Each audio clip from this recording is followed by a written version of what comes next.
আর একটা সবচেয়ে বড় অস্ত্র শিখিয়ে দিচ্ছি, এটা আমি কাউকে শিখাইনি আজ পর্যন্ত, আজকেই প্রথম। আমি আমার জীবনে দেখেছি এই ওসিলা করে যা চেয়েছি পাইনি এমন কোনোদিনও যায় নাই। আলহামদুলিল্লাহ, আমি সম্পূর্ণ আল্লাহ পাকের কৃতজ্ঞতা এবং শুকরিয়া আদায় করছি। এইটা ওসিলা করে আমি যা চেয়েছি আমি সারা জীবনে তাই পেয়েছি।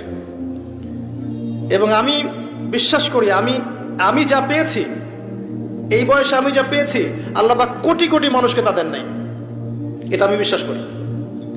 এই বয়সে আমি যা পেয়েছি, আল্লাহ পাক আমাকে যা দিয়েছেন, যত দিয়েছেন, কোটি কোটি মানুষকে আল্লাহ পাক তা দেন নাই, আমি এমনটাই মনে করি। আমি কি শিখাই দেব সেটা? আপনি আল্লাহ পাকের তাওহীদের ওসিলা দিয়ে দোয়া করেন। দোয়া করতে করতে আল্লাহকে বলেন, আল্লাহ তোমার তাওহীদের কালিমা লা ইলাহা ইল্লাল্লাহ এর ওসিলা করে তোমার কাছে আমি চাচ্ছি